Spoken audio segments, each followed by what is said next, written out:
এখন প্রবলেমটা হচ্ছে কার্যত পক্ষে একটা ইলেকশন করার জন্য যে পরিস্থিতি, যে এনভায়রনমেন্ট ক্রিয়েট করা দরকার, যে এনভায়রনমেন্ট তৈরি করা দরকার, যাতে জনগণ নির্ভয়ে নির্বিঘ্নে ভোট কেন্দ্রে এসে ভোট দিতে পারে, তাদের ভোটাধিকার প্রয়োগ করে তাদের পছন্দের প্রার্থীকে তারা ইলেক্টেড করতে পারে বা নির্বাচিত করতে পারে, এরকম একটা এনভায়রনমেন্ট তো আমাদের তৈরি করতে হবে। কিন্তু বস্তুত পক্ষে, কার্যত পক্ষে এখন পর্যন্ত সেরকম এনভায়রনমেন্ট আমরা দেখতে পাচ্ছি না। এখন এরকম এনভায়রনমেন্ট তৈরি করার আগে কোনোভাবেই ইলেকশনের পরিস্থিতি তৈরি হবে বলে আমরা মনে করি না। এখন অনেকেই অনেক কথা বলতে পারেন ভাই, অনেকেই বলেন আমরা বিএনপির সুরে কথা বলছি, কেউ বলেন আমরা জামাতের সুরে কথা বলছি। আরে ভাই, আমরা কারো সুরেই কথা বলছি না, আমরা আমাদের সুরে কথা বলছি, আমরা জনগণের পক্ষে কথা বলছি। হয়তো আমাদের কথা যখন অমুকের পক্ষে যায় আলহামদুলিল্লাহ, তমুকের বিরুদ্ধে গেলে নাউজুবিল্লাহ, আমরা এই আলহামদুলিল্লাহ নাউজুবিল্লাহ আমার কারণে রাজনীতি করতে চাই না। আমাদের কথা একবারই পরিষ্কার, আমরা জনগণের পক্ষে কথা বলতে চাই, জনগণের জন্য কাজ করতে চাই। এখন রাজনীতির মাঠে কাজ করতে গিয়ে, কথা বলতে গিয়ে, আন্দোলন সংগ্রাম করতে গিয়ে অনেক সময় অনেক ত্রুটি বিচ্যুতি হয়ে যায়। আমরা তো ভাই মানুষ, ফেরেশতা না, তাই না? তো সেই জায়গা থেকে আমাদের প্রাইম যে লক্ষ্য, সেটাকে আপনাদের খেয়াল করতে হবে। যেমন দেখেন, হাসিনার আমলে কিন্তু আমাদেরকে অনেকবার এরকম হ্যারাসমেন্টের শিকার হতে হয়েছে। নানাভাবে আমাদেরকে জনগণের সামনে আমাদেরকে তারা গুজবের মধ্যে ঢুকিয়ে দিয়ে আমাদেরকে নাজেহাল করার চেষ্টা করেছে। এক পর্যায়ে বলার চেষ্টা করেছে এরা ওই আওয়ামী লীগের বি টিম, এরা হাসিনার আন্ডারে ইলেকশনে যাবে, ইত্যাদি ইত্যাদি। কিন্তু সেগুলো মিথ্যা প্রমাণিত হয়েছে। তো সুতরাং এখনো এরকম একটা গুজব টিম রয়েছে যারা গণ অধিকার পরিষদকে নিয়ে নানাভাবে গুজব ছড়িয়ে যাচ্ছে। সোশ্যাল মিডিয়ায় আমাদেরকে নানাভাবে হেনস্থা করা, আমাদেরকে ড্যামেজ করার জন্য তারা উঠে পড়ে লেগেছে। তো সেই জায়গায় আমি একবারে পরিষ্কারভাবে বলছি, ভাই ওয়েট এন্ড সি, অপেক্ষা করেন, দেখেন। আমরা কখনোই জনগণের সাথে বেইমানি করিনি অতীতে, ইনশাআল্লাহ ভবিষ্যতে করবো না ইনশাআল্লাহ। জাস্ট এতটুকু আস্থা আমাদের উপরে রাখেন, দেখেন আমরা কি করি, কোথায় যাই, জাস্ট ওয়েট এন্ড সি। আমি শুধু এতটুকুই বললাম, আমরা প্রমাণ করে দেব ইনশাআল্লাহ। এখন পর্যন্ত যাই ঘটুক যাই হোক, অনেক আলোচনা সমালোচনা হয়েছে, হচ্ছে। রাজনীতি যেখানে সেখানেই আলোচনা, সেখানেই সমালোচনা। কিন্তু আপনারা এটা তো জানেন, এই ডক্টর মোহাম্মদ ইউনূসের সরকারকে 2 বছর আমরাই চেয়েছিলাম যে অন্তত পক্ষে এই গভর্নমেন্টকে 2 ইয়ার্স থাকতে হবে।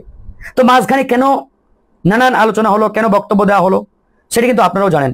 আমরা বলেছিলাম বিপ্লবের পক্ষের শক্তিগুলোকে নিয়ে আপনারা একটা ন্যাশনাল গভর্নমেন্ট ক্রিয়েট করেন, একটা জাতীয় সরকার গঠন করেন, যারা বিপ্লবের পক্ষে সক্রিয়ভাবে অংশগ্রহণ করেছিল এই লড়াই, এই গণ অভ্যুত্থানে, এই বিপ্লবে, তাদের সমন্বয়। হ্যাঁ, কোনো দল যদি এখানে রাজি না থাকে, হোয়াট এভার, সো হোয়াট। অধিকাংশ দল যেখানে রাজি, সেখানে তো 2-1টা দল না চাইলেও যাই আসে না। এখন আপনারা যদি ওই 2-1টা দল চাই না বলে করবেন না, এটা তো হতে পারে না। এটা তো আপনাদের দুর্বলতা। আমরাই চেয়েছিলাম যে একটা ন্যাশনাল গভর্নমেন্ট করে বা একটা সর্বদলীয় জাতীয় সরকার গঠন করে অ্যাটলিস্ট বিচার সংস্কার এবং আগামী নির্বাচন ব্যবস্থা সুন্দরভাবে ডেভেলপ করে একটা সুন্দর কাঠামো রেডি করে তারপরে ইলেকশন ডিক্লেয়ার করেন, জনগণ যাতে সুন্দরভাবে ভোট কেন্দ্রে যেতে পারে, ভোটাধিকার প্রয়োগ করতে পারে এবং তাদের নেতা তারা নির্বাচিত করতে পারে। আমরা আর কোনো পেশি শক্তির ইলেকশন দেখতে চাই না। ভোট কেন্দ্রে ভোট কেন্দ্র দখল, জাল ভোট দিয়ে জনগণকে ভোট কেন্দ্রে ঢুকতে না দেওয়া, ভিন্ন মতের অপোজিট প্রার্থীদের ভোট কেন্দ্রে ঢুকতে না দেওয়া, হানাহানি, রক্তপাত, এগুলো আমরা দেখতে চাই না, একবারই পরিষ্কার। সেই জায়গা থেকে আমরা অনেক কথা বলেছি। বাট এই গভর্নমেন্ট বা এই সরকারের দায়িত্বশীল যারা রয়েছেন, এদের অধিকাংশ ভিন্ন এজেন্ডা নিয়ে এই সরকারে এসেছেন। তাদের নিয়ে আমাদের চরম আপত্তি। ডক্টর মোহাম্মদ ইউনূস নিয়ে আমাদের বিন্দু পরিমাণ কোনো আপত্তি নেই, অতীতেও ছিল না, ভবিষ্যতে থাকবে না। এটা নিয়ে যে যাই বলেন, আমরা স্পষ্ট করে অসংখ্যবার বলেছি, এখনো বলছি এবং ভবিষ্যতে বলে যাব যে ডক্টর মোহাম্মদ ইউনূসকে নিয়ে আমাদের নো ডাউট কোনো আপত্তি নেই, কিন্তু আপত্তি অন্যদের নিয়ে চরমভাবে আমাদের রয়েছে।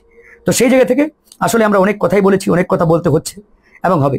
তো যাই হোক, পরিষ্কার কথা, লেভেল প্লেইং ফিল্ড ছাড়া যদি কোনো নির্বাচন আয়োজন করা হয়, সেটা একেবারেই অর্থহীন হয়ে যাবে, একবারেই মিনিংলেস। এরকম কোনো মিনিংলেস ইলেকশন করে জনগণের আকাঙ্ক্ষা বাস্তবায়ন সম্ভব নয়। আমি আশা করি এরকম ইলেকশন কোনো পলিটিক্যাল পার্টি চাই না। তাই আমাদের নির্বাচনী এনভায়রনমেন্ট আগে তৈরি করতে হবে, ক্রিয়েট করতে হবে। নির্বাচনী এনভায়রনমেন্ট যতক্ষণ না পর্যন্ত তৈরি হয়, ততক্ষণ পর্যন্ত আমি মনে করি ইলেকশন হওয়ার কোনো সুযোগও নেই। তাই আগে লেভেল, কিরকম ইলেকশন, ওই রকিব হুদা কমিশনের মতো যেন তেন মার্কা একটা ইলেকশন দিয়ে কোনো একটি দলকে ক্ষমতায় যাওয়া বা ক্ষমতায় বসিয়ে দেওয়ার ইলেকশন, নাকি জনগণের সত্যিকার অর্থে জনগণের বাংলাদেশ বিনির্মাণের জন্য একটি ফ্রি অ্যান্ড ফেয়ার ইলেকশন, সেটা নিয়ে কিন্তু আজকে বিস্তর আলোচনা শুরু হয়েছে এবং আমরাও করছি। হয়তো রাজনৈতিকভাবে নানান জায়গায় নানান বক্তব্য দিতে অনেক কথাই আমাদের বেরিয়ে আসে বা বেরিয়ে যায়, কিন্তু বাস্তবিক অর্থে ওই ছলাকলা বা যেনতেন মার্কা কোনো ইলেকশন যদি আগামীতে হয়ে যায় বা করার কেউ চেষ্টা করে, তাহলে দেশে আবার বিপ্লব হবে, আবার গণ অভ্যুত্থান হবে, আবার রক্ত ঝরবে, আবার তরুণরা রাজপথে জীবন দিবে, একবারই পরিষ্কার। তাই যেন তেন মার্কা কোনো ইলেকশন এদেশের মানুষ আর কখনোই গ্রহণ করবে না। ইলেকশনের যে ফান্ডামেন্টাল যে আপনার বিষয়গুলো রয়েছে ইলেকশনের পূর্বে, সেটা হচ্ছে নাম্বার 1, লেভেল প্লেইং ফিল্ড তৈরি করা। কিন্তু কার্যত পক্ষে এখন পর্যন্ত আমরা সে ধরনের আলামত দেখতে পাচ্ছি না। বিভিন্ন জায়গায় বিভিন্ন দলের নেতাকর্মীদের গণসংযোগে হামলা চালানো হচ্ছে, নানাভাবে হেনস্থার শিকার করা হচ্ছে, বাধা দেওয়া হচ্ছে, ইত্যাদি ইত্যাদি। তো এরকম একটা পরিস্থিতি যদি কন্টিনিউ হয়, তাহলে আপনারাই বলেন, সেটা ডিসেম্বরে হোক বা ফেব্রুয়ারিতে হোক বা এপ্রিলে হোক, হোয়াট এভার, এই ইলেকশন কিভাবে লেভেল প্লেইং ফিল্ডের মাধ্যমে জনগণের আকাঙ্ক্ষা বাস্তবায়ন করতে পারবে, কিভাবে জনগণের আস্থায় নিতে পারবে বলেন? একবারই পরিষ্কার। আমি কোনো দলের পক্ষে বা বিরুদ্ধে বলছি না, আমার কথা স্পষ্ট, আমরা জনগণের পক্ষে। জনগণ কি চাই, জনগণ কি মানে আমাদের প্রতি আকাঙ্ক্ষা ধারণ করে, আমরা সেটি বাস্তবায়ন করব। জনগণের বিরুদ্ধে গিয়ে, জনগণের বাইরে গিয়ে আমরা কিছু করব না, করতে চাইও না। জনগণের আকাঙ্ক্ষাটাই গণ অধিকার পরিষদের কাছে সবচাইতে মুখ্য এবং গুরুত্বপূর্ণ।